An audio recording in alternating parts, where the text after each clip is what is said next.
Convergence has brought with it a host of new mechanics to explore as we build decks in a whole new way. We are quite interested in all the various types of digging Convergence is adding. We go deep with the new digging mechanics being added to this new set. This is episode 127. We are all grave diggers.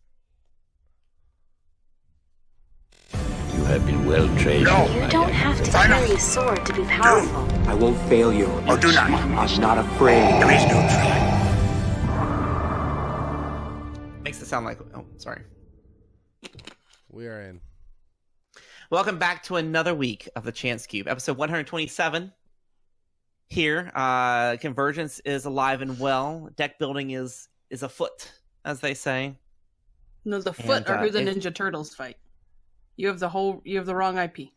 Oh, sorry. Deck building is with the Force and things and lightsabers. Good one. Yeah. So pretty excited. I think we've all gotten our hands on a little bit of Convergence. I opened my first box last week. I did too. I realize why I used to get 2 cases of this game, because I'm staring at 6 legendaries and have nothing to do. Actually, one was Infus Nest, which I was very excited to get one. We need to share because I got 2 Marauders in my box. I got 1 Marauder, and then I got Padme, and then everything else was a weapon for a character I don't have. I bought a single pack. Well, we got a pack with points at our local shop, and that one had Padme in it. So we just walked away at that point. And then, because it was a brand new box, and somebody else had gotten legendary, and we got one, so we were like, we're good, walked away. Mine was thematic. So I got Jabba and Crime Lord.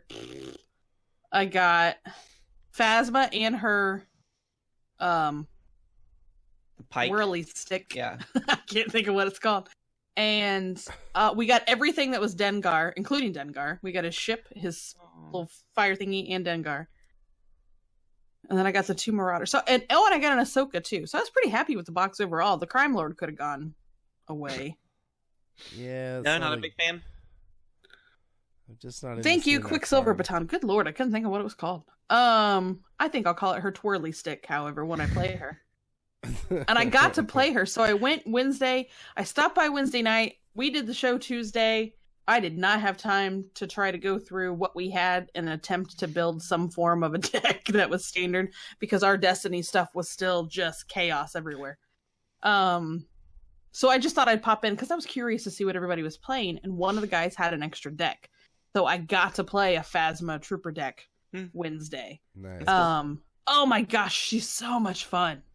Like, being able to power action and roll in 2 more Stormtrooper die, which I did locate. I still have 6 of from the original set. Yay for being a completionist back then.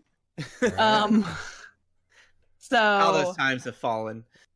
Oh man, like I lost. But it's because it's like I didn't build a deck, so you're not as familiar with what you should be doing and what you should be looking for. Right. Mm-hmm. But it certainly is like, ooh, now I really want to build one of those. And then somebody else had a clone trooper deck with an X-Wing swarm that beat my face in. He got all 4 X-Wings out. Oh wow. It was so cool to watch. It was so cool to watch him play it. Like that looked like a really, really fun deck. So, have to miss this week because of grown-up responsibilities, but then hopefully back again next week to play something else. That's cool. Very cool. Well, in my box, I got a Palpatine, so I was pretty happy about that. I also got an Infest Nest, so like the 2 cards I really wanted, I got one of each. Then everything else was crap. The 2 Entourages was kind of hurt. Oh yeah, we ended up. There was another real one that I got doubles of that I wasn't super excited about. I didn't get a Crime Lord, luckily. Oh, I can send you one. Was it Yoda's Spirit? Yeah, that's what it was. Oh, cool. Yeah, so it was a pretty good box overall. There was a lot of variety in it, except for the 2 Entourage, which I was kind of sad about. But other than that, it was good box for my first box. So I'm curious. Go ahead, Jason. I'll ask. No, I was getting ready to get on my soapbox. Go ahead. Oh, I'm curious if you guys So we noticed it in the Way of the Force, right? I think that's the other box that I had. And this box, I don't know if it's just us, but we felt like both of those boxes were predominantly yellow. Like we got more yellow dye and yellow cards in both of those boxes. Like overall. It was a theme? Yeah, like we just kept, I mean, at one point in time, I think I'd open seven or 8 packs and 6 of them were yellow. That's interesting. We just thought it was weird. Noticed. Yeah, no, I haven't noticed. Yeah, I mean, there's the same variety. Same number of dice colors, I think, and it should be equally distributed. But with the introduction of neutral, they've kind of broken their formula on distribution in boxes. So true. When neutral characters and stuff. So, like when you're really familiar with a set and you open packs, you look at the die, you're like, oh, cool, that's the card I got. Well, the problem with Convergence is every time I opened Malice, I got really excited. Yeah. Every time. We did too. At least 2 or 3 of them. I'm like, really? That's not a Palpatine. Yeah. Midway, I agree. I think we opened 2 of those. Midway's saying Entourage is still a $20 card, right? I don't know what the price is on it. I play There's an cards. app for that. There is an app for that. I don't sell my cards really. I play what I either. Get and I trade it. So I'm looking for cards I can play. And yeah, if I rattle, if anybody has an extra Phasma, you two, I'm open to. I have an extra Darksaber. I don't know if that's an even trade or not though. Right now, I don't think Entourage is going in my deck. Let's see, where did it go? That's the one that's kind of like Cunning, or no? After you play the support, you may search your deck for a scoundrel, or reveal it, add it to your hand, shuffle your deck. Yeah, not the same thing. So that's funny. It's in the vein of what we're going to be talking about today. No one's selling Entourage right now. Oh. At least as of this morning. I'll have to go find one. Man. So it's so that's going to be built around playing scoundrels, clearly. Yeah. And right now, it's not the kind of deck I'm looking to play. So, or I should say, no one has it in stock. I should not say no one's selling it. Maybe it's so popular that it's just selling off the shelf. Maybe like that's crazy. it. We're missing something. We're missing something here, Kim. I'm missing. No, I don't think so. No. Maybe I still think I'm curious which I don't know the set well enough yet to even know what it does. Entourage. Well, you were looking. Card Mike number just told us, 152. but Thank you. Yeah, 3 cost support, yellow. I still think, as much as that Trooper deck was fun, it is beneficial to get a little more color in there because somebody locally to me was still playing Kylo. Yeah, that was super easy for him to call a color when he played me. Oh, nice. Like, red. Oh man, like. I mean, there might have been 2 or 3 neutral cards in that deck, so. So it's the spot number of scoundrels to deal that much damage to a character, and then you can search your deck for scoundrels. And now that SW Destiny DB has a subtitle search. Yep. Ooh, I hadn't seen that the other day when I was on there. Except I can't spell the word Actually, scoundrel. that might have been the day the announcement came out, so maybe that's why I didn't see. Cannot spell scoundrel? L? SC. Midway is saying that it is sold out. Oh yeah, scoundrel. Fickle Mercenaries, Entourage itself. Really, it says only 2 non. Well, what good is that? Fickle TCG Mercenaries has one for is $26. just one. Well, yeah, so you can have 2. Holding on to. You can have I'm gonna Entourage. trade it in. And you can search for Fickle Mercenaries. So you could have 2 Entourages and 2 Fickle Mercenaries, and then 3 Scoundrel characters on the board, and then that special does 7 damage every time. That's pretty Ouch. nice. Where's Fickle Mercenary? It's a 168. It's a neutral. Oh, Right, I did see right, that one. neutral. 160. 1, 2, 3 for $1. 2 disrupt, a discard, and a blank. Action, spend 2 resources, take control of the support. Wow. Another yeah. player action. Oh yeah, so you, I did get that one. you can That's a buy- card going home with somebody that's else. hilarious. That's a really nice support die too. That's super. That's funny. Buy the support from someone else because they're fickle. I'm amused at the thematics of that card. Thank you very much. Next time we talk to Jeremy, remind me to talk about Fickle Mercenaries and thank him for that. I Now I did see a pairing that I want to try. I saw a couple people playing Afra, Grievous, and 2 battle droids. I think there was someone just won something with a deck similar to that. Was it? Yeah. I think the Hyperloops just posted a big article about that combo. Oh, that's not who I saw post it, but kudos to them. It was just in the regular old Destiny group, people talking about it. And I think actually I was chatting with Parker Simpson about it too. But that's one that I kind of want to try because I want Afra to. I think those two would be a fun combo. Yeah, with all the droid synergy for sure. Mm-hmm. I think I have 2 droids. I can't remember. So I know there's not much to talk about. We might as well jump into the news while we're here. Let's do it. News. Let me take that back, huh? You'll find what you need. Not much has been said about this. I know there wasn't an official article released, but Asmodee North America is advertising to its distributors, to its stores about the Season 2 premium kit. Some folks have tweeted this out, which shows the thing that stores get. Says $15 and it's usable through August 2019. And as we've seen from the season kits, right, there's more cards in them. There's a couple playmats. This one includes 17 copies of one card, 9 copies of another. Those cards were revealed in a previous article about a week ago, and then 2 playmats. And I'm assuming this picture of the killer battle droid here is the playmat they're talking about. Some folks have surmised that maybe this is Mr. Bones from the Aftermath trilogy. I would hope so. Mr. Bones is That's awesome. Cool. Which is interesting because Mr. Bones is not a character yet. Yet. I was going to say yet may be the word there. I wish we could But show this picture. I can't get it. Convergence is just came out at the beginning of April. So maybe by the end of this season, so sometime in August, we'll see the release of the next set. Perhaps Mr. Bones is a character in it. I hope that's what this is telling us. Because I don't know. They rarely use artwork that's not already part of a card. They tend to reuse artwork a lot. Yeah. When it comes to their playmats. Mm-hmm. So I don't know. So check it out. We'll throw this up on the Facebook page if anyone wants to go check out this advertisement, I guess is what you say, or at least an info sheet that the distributors are sending to the stores.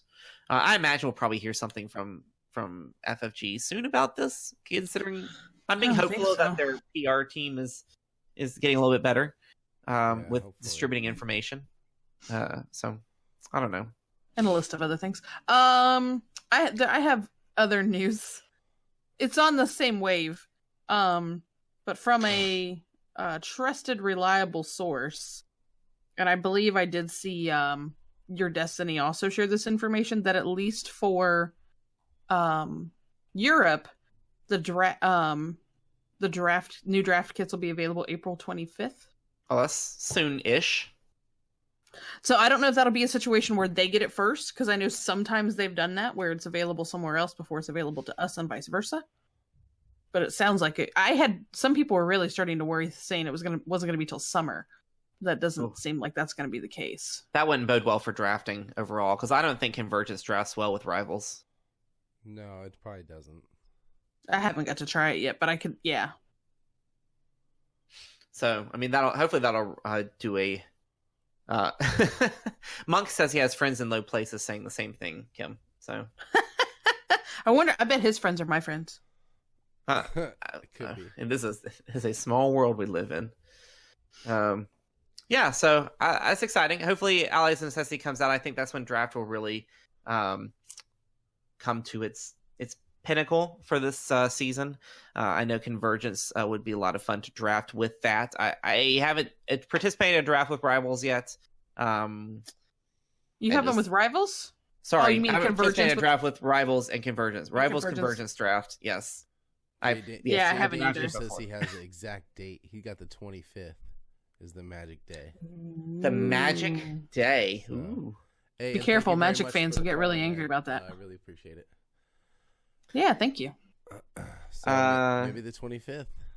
Maybe. That'll be nice. Yeah, our store did a draft like right when the set came out, and I didn't get to go. So and right now everybody's super excited and wants to play standard decks. So So hopefully I can convince them all to do draft. Especially if the set's going to come out, I can probably get them to draft again after that. Yeah, I don't know. I hope we see more formats though. I hope we see local stores embrace the Infinity. My local store's talking about doing a league, so we'll see what comes of that. Oh, that would be fun. Sorry, I just processed what you said. I'm like, delayed reaction. I apologize. I need my grown-up life to stay out the way so I can go do fun things like playing a league. But depending upon how if they make it to where you have the whole week to get your game in, then that might be more doable then. Sometimes I think Wednesday nights. If I got too many things happening on Wednesday nights. If stores embrace the way that FFG is suggesting that these season kits be distributed, then I think it really lends itself towards a league style format, even if it includes tournaments or not include tournaments. And I think it'll open up. There are plenty of people excited about Infinite format. There's plenty of people. Your new players will love Trilogy because all they need is Convergence now. Yeah. Which will be great. It's a good jumping spot for sure. So it's always good. It's always a good time to come into the game, as they say. So I think we say this every time a new base set comes out. We probably will next time another new base set comes out. It's the perfect time that makes sense. to play. It's always the perfect time to play. Yeah, there's somebody new in our group that he just started playing. His wife just played as a draft and came in like second or something, and she'd never played before. Nice. So he just has Convergence. I was like, hey man, I can hook you up with some old cards if you want to go backwards. But they're doing a win-a-box tournament Sunday, but I can't go. You can't go. They're cool. Nope, we already had a commitment with a friend for his birthday that day, so I can't go. I was like, birthdays. What a segue! Wow, that wasn't even intentional. That was a killer segue. Someone had a birthday yesterday. Do you want me to have Chewbacca sing happy birthday to you? Who had a birthday? This guy. That Mike Hill guy. This guy had a birthday. I did. All right, everybody in the chat, everybody all together now. Happy birthday. Okay, this is on. Okay. This is your birthday song. It isn't very long. Yay. We went and had sushi yesterday at this. I was super jealous of your pictures. It looked amazing. I drank a lot of. So is your birthday? Is your birthday dinner with sushi with the kids or without the kids? With the kids. Okay. Did they eat sushi? No, they had bento. That's not bad. Yeah, I don't know. Very cool. I like raw Did you fish. get anything good for your birthday? I got a Harley for like Christmas birthday, so nice. Can't really complain. Okay. Yeah. You got one of those carryover presents? Yeah. We've done those. Like, look, I'm getting you this. You don't get crap for the rest of the year. Like, yeah, those have happened here before too. Yeah. We did that with my father-in-law, who is an avid Xbox player. He loves to play Forza enough that he finishes in the top. Like, he was, I don't know, number 36 out of God knows how many in a race not too long ago. We bought him a racing chair that the with the wheel and everything, steering wheel and the pedals are all mounted to, and he retires in July, and I'm pretty sure that will be his permanent place after he retires. But we're like, looks, Pops, this thing was not cheap. That's is your funny. Christmas, birthday, Christmas present. Like, we're gonna go full circle. Nice. Hey, our birthdays are exactly 3 weeks apart, Mike. Exactly 3 weeks. Mine's a ways. Next it'll be Jason's birthday. Would you ask for your birthday, Jason? I haven't asked for anything, although I hope more Destiny show up. No, I haven't asked for anything. There was a Kickstarter game that you wanted. Oh, there was. That's right. And I wanted to back it for you, but I didn't trust it, so I didn't back it. It was. Yes, I don't blame you. But any card game about music theory, needs it did to come look my really way. cool. I'm gonna keep an eye out for it though. If I see it, I'll pick it up. All right. So we should get back on subject and actually go to our subject. But let's do it. But first, a word from our sponsor. You know, Mike, I just can't seem to get the cards I need in the booster packs I bought. I'm still missing a Mother Talzin, a Darth Maul, and I need some more battle droids. That 5-wide droid deck isn't going to build itself, and I have all these extra Yodas. Seriously, Kim, I told you, check out Armada Games. You can buy and sell Destiny cards on their website, shoparmada.com. It's just a few simple clicks and bam, you are done. I used it just the other day, and now I got two Maul Sabers heading my way. Hey, what are you guys talking about? We're in the middle of a break here. Jason, you know how you've got all those extra cards from all those booster boxes you open? Mike says you can sell them online super easy. No way, seriously? How? I've got to make room before this next set comes out. Jason, whether you're new to the game or a seasoned vet, Armada Games has just what you're looking for. You can buy and sell your Destiny singles all from the comfort of your living room. Pre-order the latest sets of boosters and find the droids you are looking for. You can also check out their selection of Destiny accessories. And you'll get free shipping on orders over $75. For an even better deal, be sure to use the coupon code TheChanceCube and receive 5% off your Destiny purchase. Visit their website at shoparmada.com. Armada Games. Get in here and game.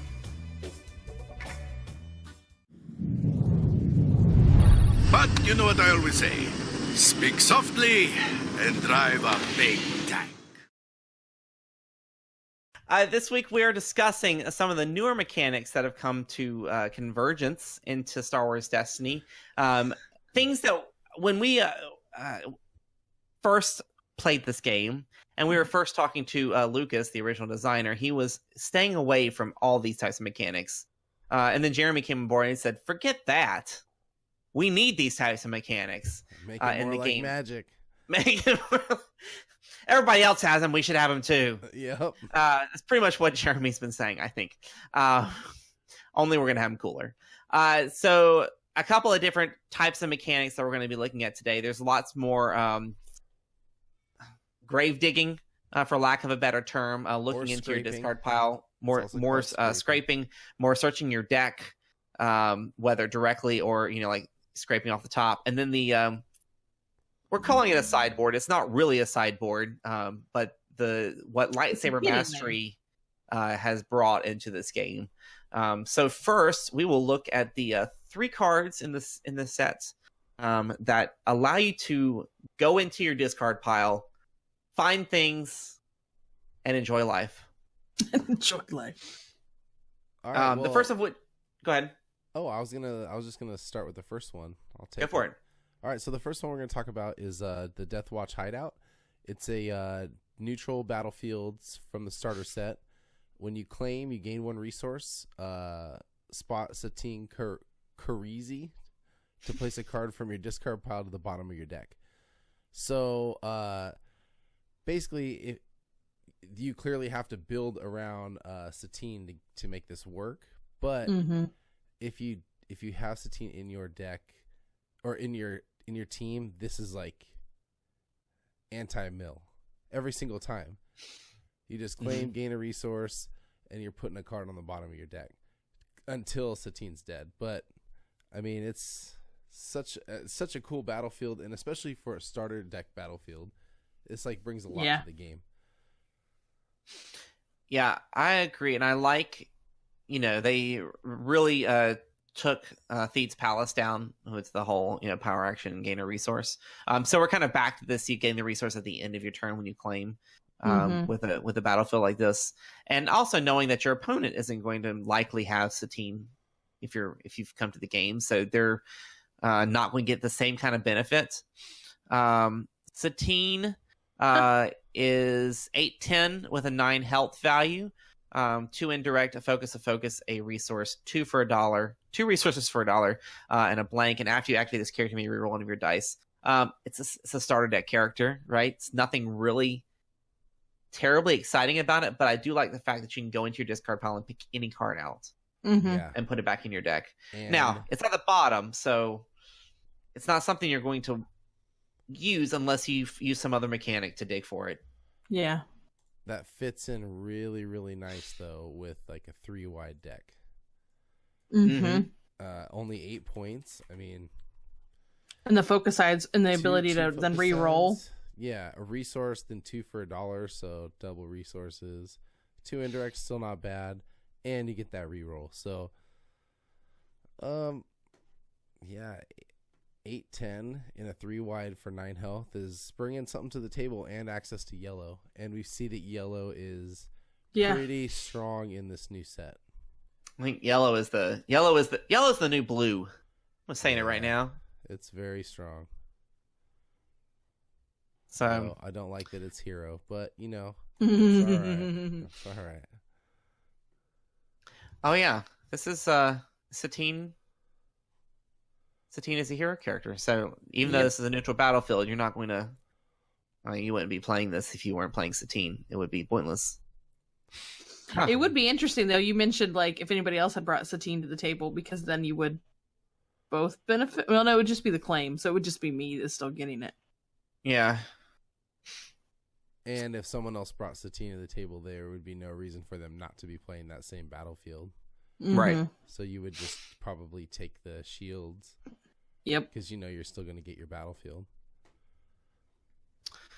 The number 2 of 3 from this set that allows you to discard or modify your discard pile is Resistance Ring. Taken from The Last Jedi. Hero command. Hero. It's a red hero card. Upgrade equipment costs 1. After you play this upgrade, discard the top card of a deck. And then the special reads: play a red event from any discard pile as if it were yours, paying its cost, and set that event aside. So you're getting an extra use out of any event in your deck, which is pretty cool. Well, and say you're playing a Satine deck and you don't want them to, keep digging out something that they're like looping and it's a red card. You could just play this and, play that red event, say that's what they're looping, and you can get it out of play. It's set aside now. You can't come back in. So even if it fizzles and it doesn't do anything for you, it's still helping you get it out of gameplay. Mm-hmm. So another way. That's interesting. I wonder, will the game get to the point where there is so much cycling through that using this for that sole purpose to like get a card just like gone, like burn it, will be a commonplace thing. I can see the mechanic being used. I'm just wondering how commonplace it'll be in the future. But I like the way you're thinking. And I like this Green Lantern ring action they got going on over here. Disney doesn't own that. Ring. It is silly. It is a bit green. I like that. It is a little Green Lantern. You are correct. I'm not wearing my wedding band. And you're uh-oh. That's why I have it tattooed, so I don't ever lose it. Yeah. You lose that, then you got more problems on your hand. Right.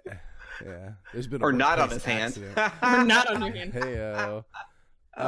So Resistance Ring, I see this being played, strictly for that special side. You're gonna probably look to focus it up to that special. The +1 resource, not too interesting. A shield and a focus. So yeah, that's the main reason for this card. It only costs $1, so you're not trying to get a bunch out of it. Really. Yeah. Your payback is when you hit that special. For sure. And like you said, I think because Padme's bringing those specials into the game, and then or you could always have Yoda on your team to special chain into this. It could be fun. Mm-hmm. And last but not least, Lor Santeca, the True Believer, a blue hero character. Scavenger, points 911, health 10. Has a power action that says choose 3 cards from your discard pile. Then an opponent adds one of those cards to your hand. Set the other 2 cards aside. So that is a very... I like it. Interesting. You like it? I do. Yes. Do you? Yeah, because it kind of benefits both sides. You gain something, but you also are losing something, and your opponent is getting to choose. It's quite a mind game to pick the right 3 cards to make sure at least one of those is valuable to you, knowing that the perceived least valuable card is what's going to come into your hand. So it is definitely a mind game. Or do you do this with your best 3 cards, knowing that you're guaranteed to get at least 1 good card, but those 2 cards will be gone for the rest of the game. They're not going back in your discard pile; they're getting set aside.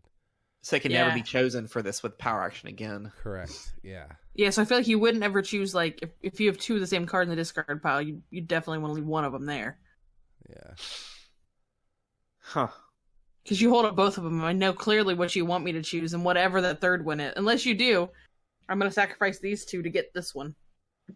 Yeah, but you're not. You can't even like set it up like that. Because if it looks like you're sacrificing these two cards to get this one, that's not the one they're going to choose. You know. Yeah. It's going to create some interesting choices, and it definitely makes the game a lot deeper than what we've seen so far. And that's why I like it so much, because it's bringing a lot more strategy and choice to the game. So I like the point value 911. I think Lore's gonna Lore. I think he's going to fit nicely into some pairings. It'll be interesting to see how he gets utilized and on what types of teams. But I like the fact his power action can be used anytime you want, as long as you have at least 3 cards in your discard pile. Which may mean it's not a round 1 or 2 situation, but in the end, it still gets you an extra card in your hand, regardless, and that in of itself can be a benefit if you got lots of dice in the field you want to reroll. So he's bringing access to blue. He's bringing a cheap point cost for 2 die with 10 health, a ton of focus, a shield and a resource, and a crazy power action. He's going to be paired up with like a heavy hitter and a plot. There's like room in there for that. So I definitely see a lot of lore being played. Just from looking at the card and reading it and seeing its potential. I think we should see a lot of it. Should be fun. Yeah. Mm-hmm. And cards like these really make it feel like, Resistance Ring is one thing, because it does discard a card from the top of a deck. It doesn't specify which deck. But it seems like overall Mill, I'm not sure is going to survive much in the new standard for a little while, because there's so much more prevention, I think, of it. But yeah, let's see what people come up with, as they say. So this is the 3 cards, of course, out of 180 that allow you to dig into your discard pile. We've only seen it, only once or twice before in the game. I know the Battlefield from the first set, the Wastelands of Jakku, whatever it's called, and then Rebel, I think, was one. It's very rare that we got to see something like this. So now we're seeing 3 cards in one set. I'm hoping to see more. I think Jeremy will bring more of this type of stuff into the game, because I think, to your point, Mike, it does deepen the game a little bit. The next is a larger group of cards, whether it's searching your deck for something specific or skimming the top of your deck looking for something. It comes into this set quite a bit. So we start with Entourage, funny enough. We have talked about this card a little bit already today. It's come up, the $20 card, as they say it is. A yellow legendary. It is a support. It is also a scoundrel card, and it costs 3 to play. After you play the support, you may search your deck for a scoundrel, reveal it, and add it to your hand, shuffle your deck. And then the special says spot a number of scoundrels, deal that much damage to a character. So, as we said earlier, there aren't many scoundrels that aren't characters. It's just Entourage and then Fickle Mercenaries are the only 2 in this current set. And I see Entourage gaining in value as game goes on. I can see that. If we have more scoundrels, for sure. Yeah. Of course, the only one special side, so you're going to need a way to focus into it, but it is neutral, so you could have it in a deck with Yoda. Yoda in some sort of, even a Yoda Leia deck. Is Leia a scoundrel? The new the Bosch? Did she get retconned to be a scoundrel? Oh, I can't remember. Infus Nest and her mercenaries. There's options to make that special valuable, because Entourage is not unique, so you can have 2 of those. You can have 2 Fickle Mercenaries. And then that special side continues to gain in value in terms of damage. Do you think searching the deck slows the game down too much, or with 30-card deck it doesn't really matter? No, you know what you're looking for. Yeah. Matches were still going pretty... not as quick as I've seen them, but they're still not going to time. At least not when we were playing. Sure. You're not like even in Commander, where you're having tons of cards. You know exactly what you're looking for. You know what you're looking for. It, yeah. You shuffle your deck. You show the card and you put it in your hand. Yeah. So it's not that big Fair of a enough. deal. Cool. Any other thoughts about Entourage? I mean, it's pretty specific in terms of what it's digging for. And currently there aren't many options. 3 cost is fairly expensive. And you only get to do that once after you play the support. So unless you have a way to bounce this back into your hand to play it again, you're only doing it one time. Yeah. The dice sides are pretty good. 2 indirect, 3 indirect, 2 disrupt, 2 resources, and then the special. So for me, I don't see the value in it right now. I'm waiting to find that value. Fair enough.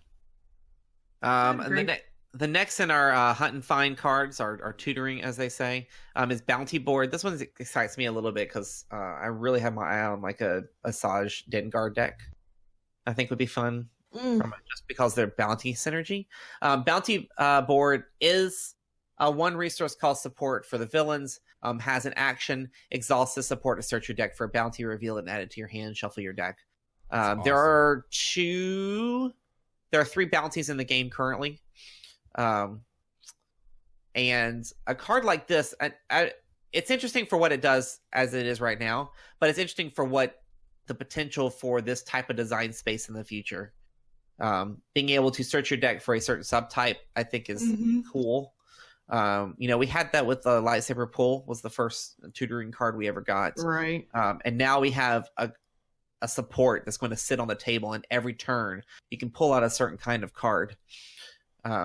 I mean, if you look at like Asajj Dengar, where Dengar allows you to do indirect based on, to people who have bounties on the table.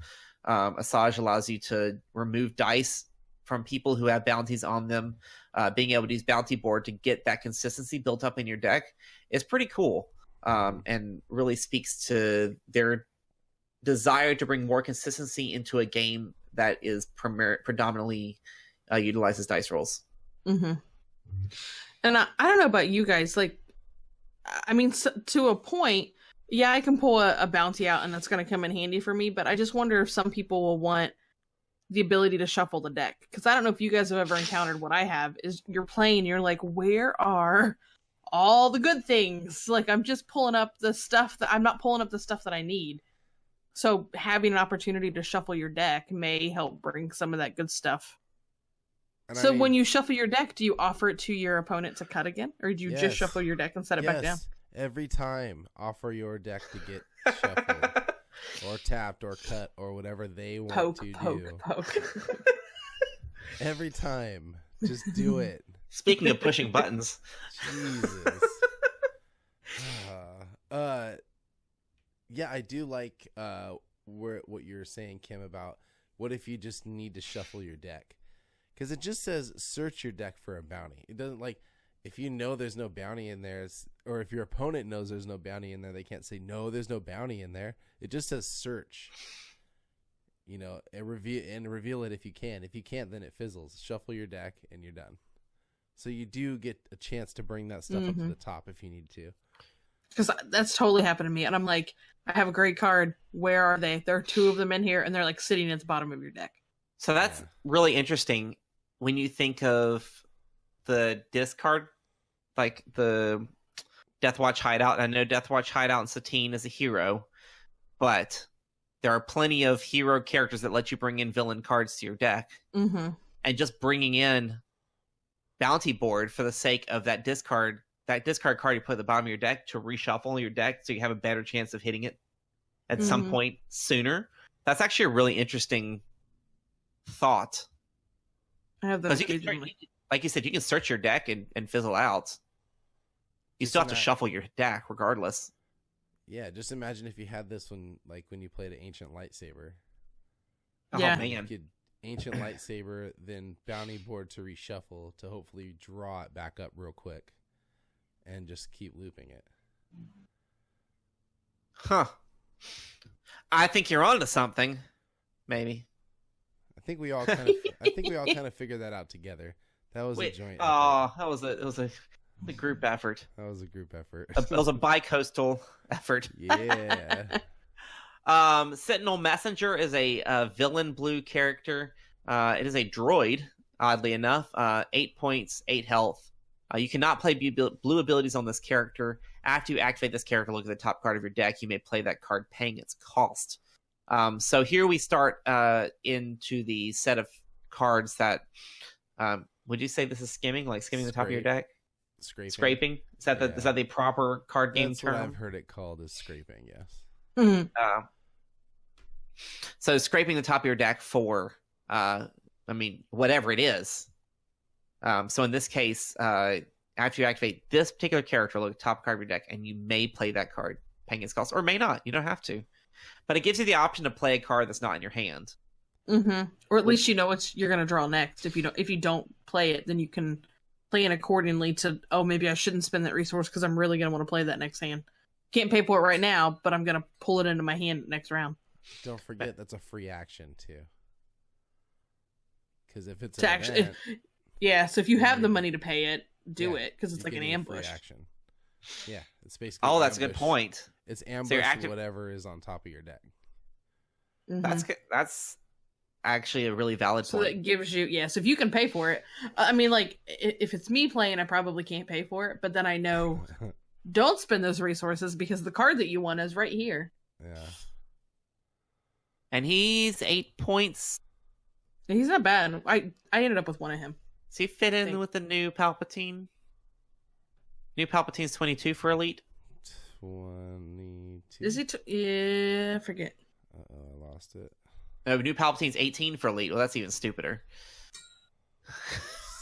So yes, he fits in with Palpatine. 4, yeah. 18. Yeah, you can still put in a plot. Oh god, that's disgusting.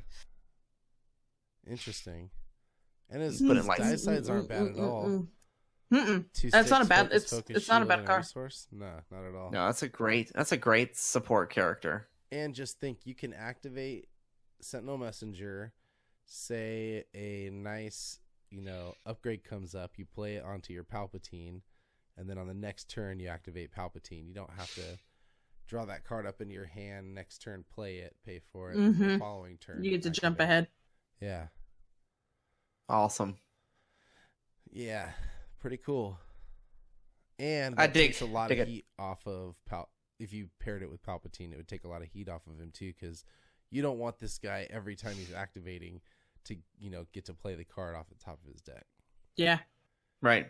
And also remember, he's a droid, so you could fit a couple of them with a Grievous deck if you wanted to. I mean, it doesn't necessarily have to be Palpatine. You get that red-blue action going on, and then continue to gain this ability. And if you had 2 Sentinel Messengers, you get to do it twice a turn. Granted, you need the resource unless you're playing a really cheap deck. Yeah. A lot of Cheerios. Cheerios. I want a bowl of Cheerios. Jabba the Hutt also has a similar type of ability. After you activate this character, you may look at the top 4 cards of your deck, reveal a bounty or a yellow event from among them, and add it to your hand. Place the rest in the bottom of your deck in any order. This seems more thematic for Jabba right here. Mm-hmm. I like this. In what way? I'm curious why you say that. Because he's controlling everything. He's seeing what's going on, and he's cherry picking what he wants. He wants those yellow events. He wants those bounties, and he's gonna get them. I do like that. He should have to. He should be able to place those top 2 cards back on the top of his deck, not on the bottom. The fact that you put them on the bottom, I feel like I don't know if that's as inviting to play him as a character. Then I don't know. I don't know. You put him at the bottom, and then you use bounty board to pull that bounty that you just put at the bottom of the deck. So you pulled a yellow event instead. Man, you get all your bounties first thing if you get bounty board, because then you're just activating the character, finding the bounty, reveal. The only problem with Jabba is actually doing damage. You need someone's got to do the damage with him, because one of the bounties. Actually, I think all the bounties it has to deal with defeating the character to actually gain the ability, gain the benefit. Yeah. Well, and that's thematic for Jabba, though. He's not the one doing the dirty business. Like, No. I mean, he's got somebody else doing all else. That's right. Paying somebody else to do it. Well, he's costed well. At 10 points, Yeah. he can easily go in a 3 wide. Yeah. Be paired with somebody really strong, and you only need you only need him on a single die because you're looking for his for his action, his activation ability. Yep, totally agree. Oddly enough, Jabba's mirror counterpart on the hero side is Mace Windu, who has a power action. Look at the top 4 cards of your deck. You may play an upgrade from among them. Place the rest of the bottom of your deck in any order. If that upgrade is playing a Jedi, give it a shield. So similarly, looking at the top 4 cards of your deck, and this one allows you to play an upgrade from among them. It doesn't specifically say pay the cost, but that's I noticed that assumed. too. But I think it's implied. It's implied you have to pay the cost of that upgrade. And it's a power action, so it can be done while Mace Windu's still ready. So you could still get that upgrade on him or another Jedi you may have on the table before they're activated. Not as strong, I don't know, as Jabba, because I think we tend to play less upgrades these days than we did before. And maybe that's why an ability like this is actually needed. Mm-hmm. To get those few upgrades out. I am tired with how many shields the heroes make. They can stop. Shields are flippin' annoying, man.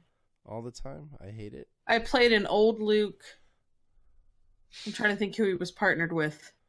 And it was just shield after shield after shield after... Oh, it was... No, I don't know what...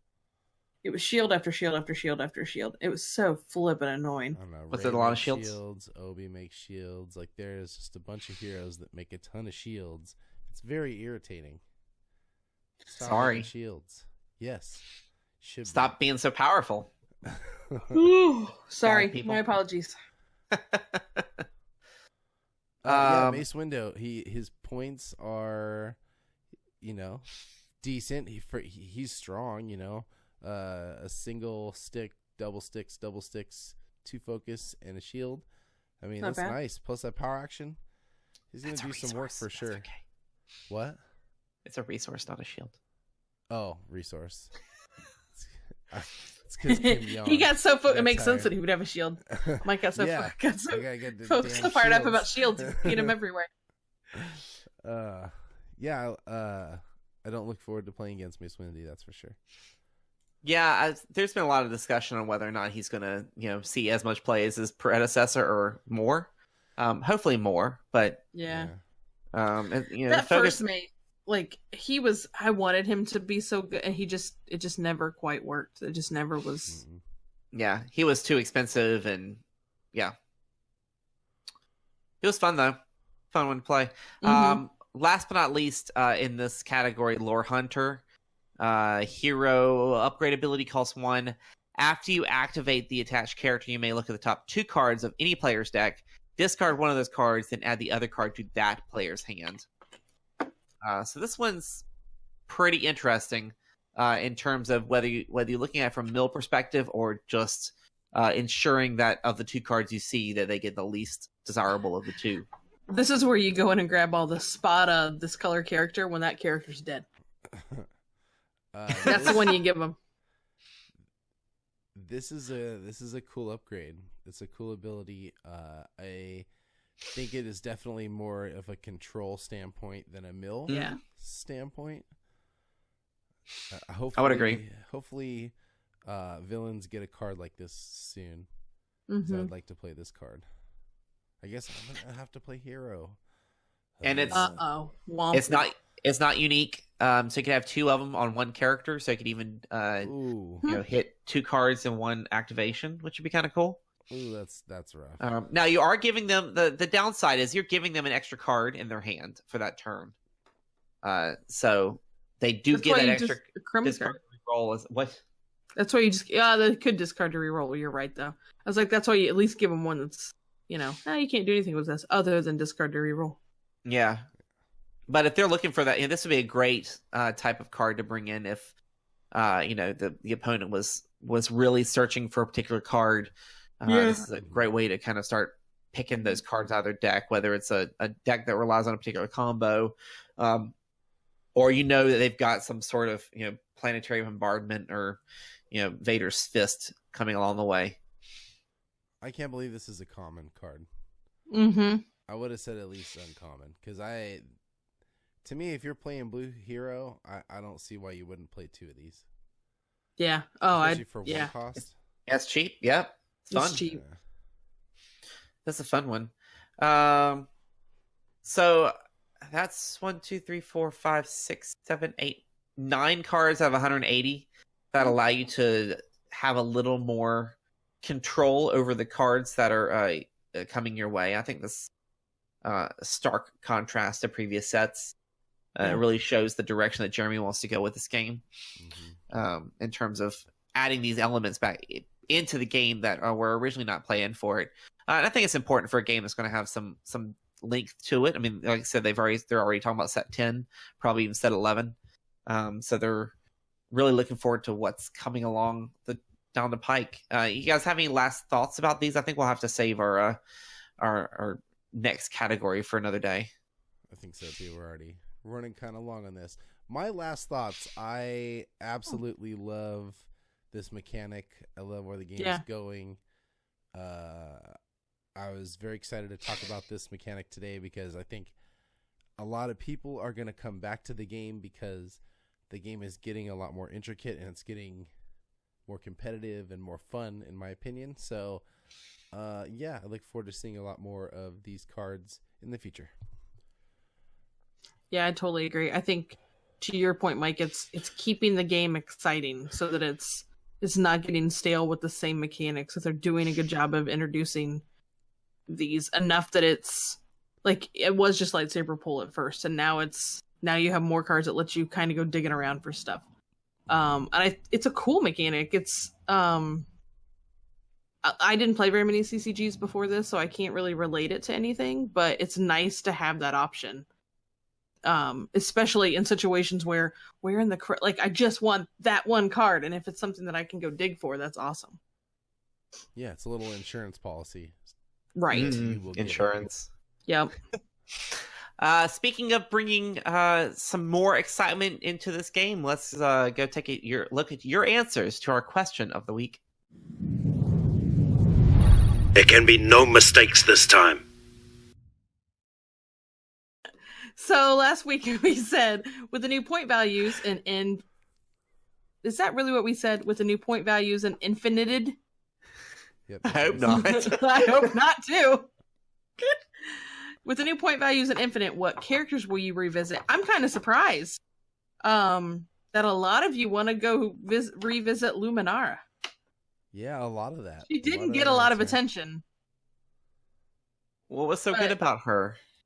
I don't know. I don't know. That's why she didn't get played before. That character's still alive, right? Or is she dead? She dead. Empire at War? She must be Empire at War. She's only infinite. That standard. sounds right. I didn't think that she was. She's that old? Golly. Yeah. I wonder. Oh, sorry. Now, while you're Cost got looking, dropped to 1114. Her die sides are. She's 10 health. Her die sides are single melee, 2 melee, 1 focus, 1 resource, and her special, which reads: resolve one of your character die. Increase its value by 2 or by 3 instead if it's a non-unique character die. So she was just too expensive before. And at 1114. I do remember that. Yeah. With Yoda. Well, I don't know if you want to. with a non-unique. You'd want to pair her with a non-unique for sure. Yeah, so you get. Would you want to put her with yes. Padwans? Yes. Gotcha. Increase its value by 3. Wow. That's pretty good. Yeah, it's pretty crazy. Instead of I don't know. Yeah. Is it a Padawan that you would? Chris Stevenson said, "Talk about zero to hero. Luminara always should have been." I mean, yeah. I don't disagree with that. That's Looking cool. back now, she definitely seems like she could put a hurting on. It's just been so long since we talked about her. I really couldn't recall, but now that you guys mention it, I think I do remember us saying that she was just too costly for what. Elite Luminara with 2 Padawans would be a team. Wow. Hmm. I mean, Funny joke. Sure. So I have to agree with Zachary Shields saying FN2199 getting a trooper keyword. Yeah, that's gonna make for. I'm always happy to play FN again. Chris Stevenson, I think we've mentioned this before ourselves. I'm just glad that Chert and Baze can be elite together now. That was the prime complaint with their original cost, was that you couldn't play them both at elite. I'm still angry about Obi and Qui-Gon, but tis what it is, I suppose. Yeah, I think we did mention that last week on the show about Chert and Baz together. That's cool. Yeah. And then Raymond mentioned Mace or Luke. Yeah. And we talked about that original Mace, man, like there was so much potential there for him to just be like a force to be reckoned with, but I think it was a problem of him being costly. Your Destiny had a pretty good answer. Said what are they up to? He said they'll be dusting off Mads. He's quite rusty at the moment after spending months playing Arena while waiting for Convergence. Oh, that's hilarious. I didn't see that on there this week, or I would have responded to them. That's funny. That's a good one. That's hands down. That's got to be my favorite answer. Sorry, guys. But dusting off Mads. Poor Mads. If you guys don't know, Mads was runner-up at Worlds last year, so hopefully he's not too dusty. I'm sure. I'm sure he's not. I'm sure he's fine. And on that He'll note, kick my butt with his eyes closed, I'm pretty sure. On that note, I think that's a fair point for us to leave it for the week. Thank you for those who are watching the show live. We appreciate all the follows and the subs. If you're watching the show on YouTube, hit the subscribe button, click the notification button, thumbs up if you like the show. If you don't, just forget I said it. If you don't, you probably hadn't got to this point yet, so thank you for still being here. And if you're listening to this on your favorite podcasting app, we appreciate any reviews that you may give. Please check out, if you are iPhone users, we have the wonderful The Chance Cube price watch via iOS for the low price of $2.99. Help support the work that we do here. Keep an eye on our Facebook page. It's just a pack of cards. Keep an eye on the Facebook page this week. I think we've got a thing happening this. You should watch the Facebook page this week. You should watch the Facebook page this week, and Kim's going to tell me all about it after the show is over. You should watch the Facebook page this week. Speaking of our Facebook page, head on over. Pinned to the top is this week's question of the week. Please help Kim build a Gungan deck. What cards should she be looking into include? And I expect at least 10 of you to say Gungans. Thank you. God. The sarcasm will be strong in this, I'm sure. The Gungans I got covered. Boss Nass I got covered. I got those. I even have really cool alternate art versions for Parker Simpson. But I don't know what else to put in there. So I do, but I need some help. So let her know. Let her find out. All right, y'all. And we'll be seeing y'all next week, where we will have a special guest on the show. Oh, sweet. Talk to you guys. Bye. This has been The Chance Cube, a Star Wars Destiny podcast, a non-profit organization dedicated to building community through gaming. Visit our website for all things Star Wars Destiny, including our price watch, meta tracker, and latest articles from the Chance Cube family. Find our latest videos on YouTube, follow us on Facebook, Twitter, and Instagram, and visit us at patreon.com/thechancecube. Your patronage allows us to grow this program and help us give back to the gaming community by sponsoring events, giveaways, and supporting our own community building initiatives. This is Mike Hill, the voice of the Chance Cube. Thanks for listening.